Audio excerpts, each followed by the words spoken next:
주변에 많은 해설가들이 이미지를 그렇게 소모하면 안 된다?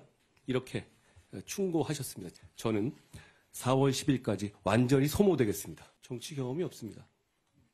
그렇지만 지금 우리는 그런 절실함과 그런 파벽을 찾을 때이죠. 그래야만 승리할 수 있지 않겠습니까? 저는 여기 계신 원내 동료 여러분들의 경험을 믿습니다. 의지합니다. 이번 선거는 정권에 대한 중간 평가이자 권력에 대한 심판 선거입니다.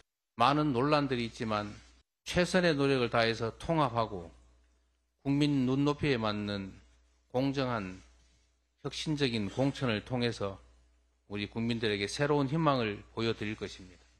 이번 선거를 이재명과 윤석열의 서로를 악당으로 하는 빌런 대결로 한다면 된다는 그런 안일함 속에서 준비해오던 그들에게 진정으로 정치에서 다루기를 기대했던 논제들이 무엇인지 보여줄 때가 되었습니다, 여러분!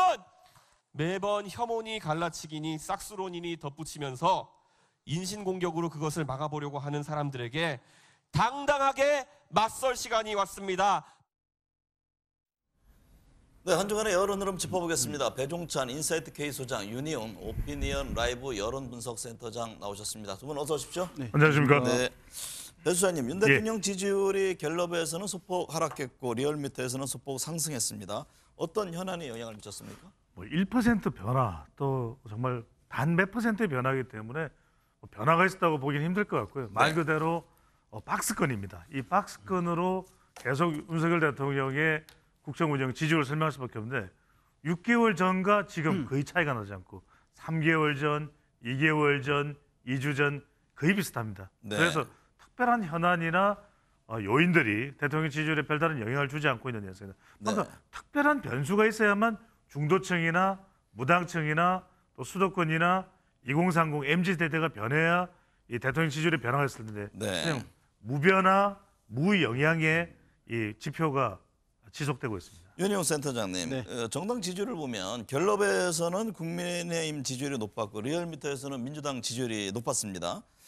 최근에 각 정당 지지율 흐름은 어떻게 분석하고 계세요? 예, 방금 이제 말씀하셨는데 많은 분들이 좀 의아함을 보이시는 측면이 있습니다. 왜 두 가지 조사 방식이 다른데 지지율까지 다르냐라고 하시는데요. 많이 들으셨겠습니다만 이제 ARS 방식은 정치에 대한 관심도가 많은 분들이 참여하게 됩니다. 그 조사에서는 수치상 보게 되면 더불어민주당이 국민의힘에 비해서 높은 흐름을 보여주는 측면이 있겠고 한국갤럽 조사처럼 사람 면접원이 조사하는 조사에서는 두 정당이 비슷하거나 약간 또 국민의힘이 수치상 높은 그런 흐름을 보여주는 차이가 이제 나타나게 되는데요. 이것에 대해서 이제 이렇게 생각하시면 좋을 것 같습니다. 그러니까 전체적인 지지율 흐름은 전반적으로 비슷한 흐름인 가운데 이 ARS 방식으로 치러지는 조사에서는 정치 관심도가 높은 사람이 참여하다 보니까 각 정당의 지지층의 결집도를 일정 부분 확인할 수 있는 것이거든요. 그러니까 오히려 과거에는 보수 정당의 결집도가 높았는데 진보 정당의 결집도가 좀 높은 측면들도 있고 보수층의 결집도가 일정 부분 약화되어 있는 측면이 조사에서 좀 잡히는 측면이 있다. 그러나 중도층까지 포함한 조사에서는 두 양당이 좀 비슷한 흐름을 보여주고 있다. 이렇게 이해하시면 좋겠습니다. 배 주사님, 한동훈 비대위원장이 전국 순회하면서 광폭 행보를 보였는데요. 국민의힘 지지율에는 수치상 나온 것을 보면 큰 영향을 미치지 못한 모습인데 이건 어떤 원인 때문이라고 보세요? 그렇습니다. 제가 이제 우리 스페셜 시간을 통해서 자이가르닉 현상이라는 말씀을 드렸는데 민주당이 가령 총선 구도에서는 야권이 유리한데 민주당 지지율이 썩 높게 지지율 조사에서 나타나지 않는 것도 매 한 가지입니다.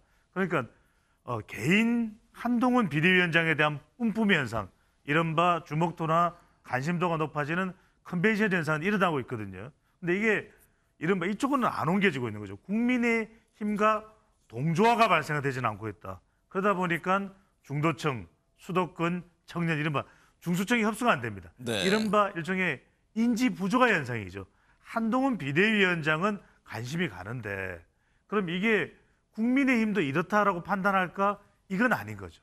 그러려면 지금 뭔가 막고 있는 벽이 있는데 인지 부조화가 되고 있는 이 원인은 뭐냐? 가령 특검법, 이태원 특별법, 그다음에 이 검찰 조직이 검찰 인사가 너무 많다. 이런 부분에 대해서 어떻게 좀 한동훈 비대위원장이 차별화를 해내느냐? 이게 핵심이라고 봐야 돼요. 윤 센터장님, 네. 국민의힘은 뭐 최대 격전지 수도권 보고 있습니다. 뭐 민주당도 마찬가지겠죠. 네. 워낙 의석수가 많으니까 공천 등에 신경을 쓰는 모양새인데 수도권 민심은 어떻게 나타나고 있나요? 예, 수도권 말씀하신 대로 121석을 차지하고 있으니까 지난 총선 기준으로요. 뭐 전체 상당한 비중을 보이는 곳인데요. 수도권 민심 같은 경우에는 지금 서울과 인천, 경기 약간 좀 미묘한 차이를 보이는 측면이 있습니다. 그러니까 한국갤럽 조사 결과를 통해서 봤을 때는 서울 같은 경우에는 지금 나오고 있는 것은 이제 서울이죠. 지금 보면은 국민의힘이 41%, 더불어민주당이 33%입니다. 그러니까 통상적으로 보면 서울도 수도권인데 그러면 야당이 좀 높은 흐름 보이지 않나라고 생각하시는 분들이 있을 텐데 여론조사상에서는 서울에서 보시다시피 수치상에서는 지금 국민의힘이 오히려 좀 수치가 높은 흐름들 보여주고 있고요. 반면에 인천, 경기를 묶어서 봤을 때는 여기서는 좀 약간 다른 흐름입니다. 지금 그래프에서 보시듯이 1월 두 주차, 셋째 주차 이렇게 보시게 되시면은 미묘한 차이입니다만 더불어민주당이 수치상 높은 흐름들 약간씩 보여주고 있는 그런 상황입니다. 네. 그래서 이제 전체적으로 개별 지역들을 통해서 조사를 가까이 해봤을 때도 경기도 지역 같은 경우는 이제 야당 지지율이 좀 높은 흐름들 보여주고 있습니다. 다만 이제 총선의 선거 같은 경우에는 정당 지지율의 흐름대로 나오는 측면도 있습니다만은 어느 정당도 지지하지 않는 중도층들이 정권 심판 기류에 동의하느냐 또는 이제 지금 여당에서 제시하고 있는 야당 심판의 기류에 동의하느냐 여부에 따라서 지지 정당을 선택하기 때문에 지금의 정당 지지율이 선거 결과에 그대로 나온다고 보기는 어려운 측면이 있다고 하겠습니다. 배 주장님, 김건희 여사 명품백 논란을 두고 여당 내에서도 사과해야 한다는 목소리가 나오고 있는데요. 네.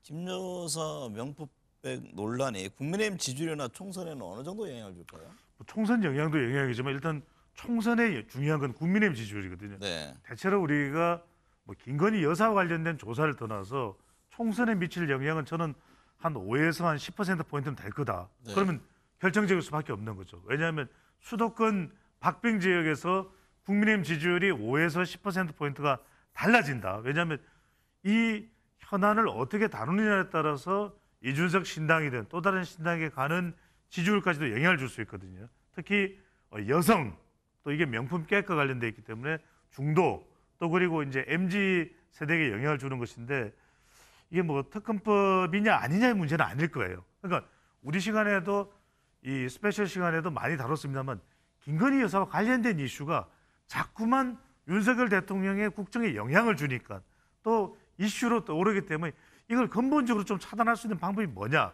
이게 핵심이거든요. 그러려면 이른바 김경률 비대위원이 이야기했던 플러스 알파가 필요한데 그러니까 일각에서 얘기하는 사과를 하면은 민심을 돌릴 수 있을 것이라고 보세요? 바로 그 답변을 하려는 겁니다. 네. 사과만으로는 충분하지 않습니다. 일단 사과 이전에 제2부속실, 그다음에 특별감찰 좀 발빠르게 움직여야 됩니다. 발빠르게 움직이면서 전폭적으로, 파격적으로 움직이고 여기 이제 플러스 사과가 들어야 될 거고 이 사과는 이제 일각에서는 김건희 여사의 사과냐, 윤석열 대통령의 동반 사과냐 이야기하는데 가령 이제 동반 사과를 하게 될 경우에 그 영향력은 그 효과는 더 크다고 볼 수 있는데 또 하나 들어가야 되는 게 뭐냐면 근본적으로 총선 이후에도 앞으로 이 김건희 여사와 관련된 이 이슈가 국정에는 영향을 주지 않는다는 재발 방지 각오 여기까지 들어가면 플러스 알파 플러스 베타까지 되는 거죠. 네. 윤희용 센터장님, 민주당 살펴보면요. 이재명 대표가 테러를 당한 이후 당 지지율에 큰 변화는 없어 보입니다. 네, 맞습니다. 지지층 결집 효과가 미미했다고 봐야 합니까? 네, 지지층 결집은 사실 선거가 다가오게 되면서 상당 부분 사실 반영이 되어 있는 상황이라고 하겠습니다. 지지층 결집은. 그래서 추가적인 변화가 쉽지 않은 상황이고 중도층과 무당층이 지금 상당히 존재하고 있습니다만은 여기서의 이제 유입이 어느 정도 있을까에 관심사가 있을 수 있는데 지금 3지대에서 새로운 정당 논의가 활발해지고 있는 상황이기 때문에 네. 무당층에서 양당으로의 유입 효과도 상당히 제약되고 있는 그런 상황이라고 할 수 있겠습니다. 그래서 더불어민주당이 이제 이재명 대표의 대한 테러가 있었음에도 불구하고 추가적인 지지율 상승으로 이어지지 못한 측면들이 있다고 봐야 되겠고요. 야당 같은 경우에는 사실은 실제 정당 지지율보다 대개 총선에서는 더 높은 득표율을 보이는 것이 일반적인 현상입니다. 왜냐하면 네. 아까 말씀드린 대로 지지 정당이 없는 중도층 등에서 어떤 정부 여당에 대한 평가를 하고자 하는 유권자들이 이제 야당이라는 도구를 그날 선택을 하기 때문에 다만 그 야당이라고 하는 회초리가 상당 부분 이제 깨끗해야지 유권자들이 쉽게 들어 올려서 회초리를 때리는 것이거든요. 그러니까 지금 야당으로서는 지금의 정당 지지율보다 더 높은 득표를 얻으려면 그 회초리를 상당히 좀 유권자들이 쉽게 들을 수 있는 깨끗함을 확보할 수 있는지 여부가 앞으로의 관건이 될 수 있을 것이라고 생각됩니다. 배 수장님, 네. 일부 여론조사를 보면 호남 지역에서 민주당 지지율이 10%가량 빠진 걸 볼 수 있는데 이게 신당 움직임 때문입니까? 그것도 있고요. 또 더 근본적으로는 이재명 대표에 대한 불신도 깔려 있다고 봐야 됩니다. 그러니까 민주당의 위기일 수 있는데 뭐 이재명 대표가 호남 출신은 아닙니다. 그렇지만 호남에서도 민주당이 결집해야 된다는 취지에서, 의미에서, 또 인식에서 이재명 대표에 대해서 결집을 하고 있습니다. 자꾸 뭔가 이재명 대표를 둘러싼 리스크가 생기기 때문에 이제 불안해지는 거죠. 여기에 이낙연 전 총리에 대해서는 두 가지 정서가 깔려 있습니다. 하나는 미움, 왜 민주당을 나가? 이런 것도 있지만 한편으로는 우리 호남의 아들인데 약간 연민도 있습니다. 네. 동정도 있습니다. 또 하나는 뭐냐면 여기에 이낙연 전 총리가 만들어낸 신당뿐만 아니라 이준석에 대한 기대도 있습니다. 왜? 이준석 정강정책개혁신당 위원장이 상당히 오랫동안 호남에 공들이기를 했거든요. 그게 비하면 오히려 이재명 대표가 좀 새롭게 만든 그런 호남의 지지 기반은 없다. 왜? 민주당이 중요한 지지 기반은 호사화입니다. 호남 40대 화이트 칼라인데 호남이 최근에 조금 총선 앞두고 흔들리고 있다. 네. 윤희용 센터장님, 네. 이재명 대표 지역구에 원희룡 전 장관이 출마 의사를 다지고 있는데 네.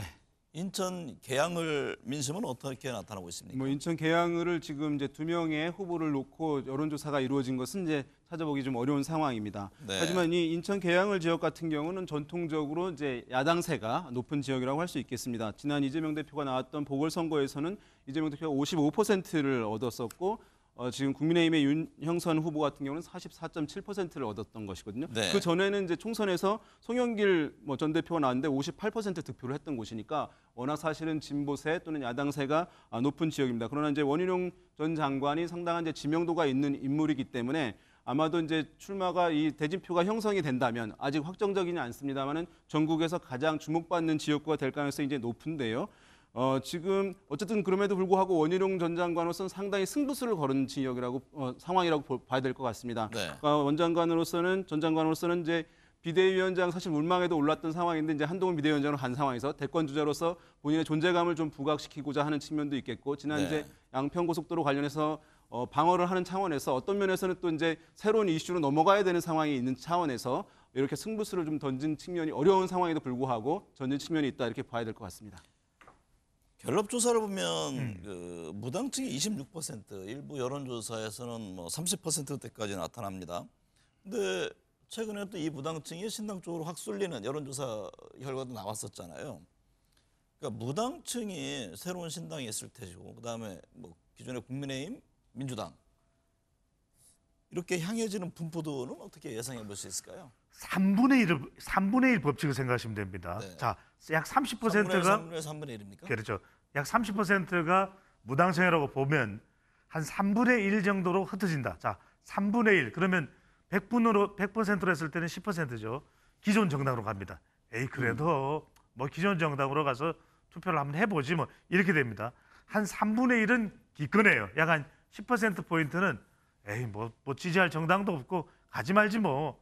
그 다음에 한 3분의 1이 신당을 지지합니다. 그러니까 신당이 아무리 긁어 모아야 10%가 될 수 있는데 그래서 왜 조금 이따가 또 정우가 뱅크가 질문하실 것 같아서 미리 답변을 합니다. 자, 신당의 파괴력인데 그러니까 무당층 중에서도 한 3분의 1만 가니까 전체를 다 긁어 모아 봐야 신당이 한 10% 정도밖에 안 돼요. 그런데 이 신당이라도 다 똘똘 뭉쳐서 빅텐트가 제대로 되면 안 가겠다고 하던 사람들의 절반이라도 와주거든요. 그러면 최대한 15%가 됩니다. 그래서 중요한 게 신당의 영향력은 제한적이다.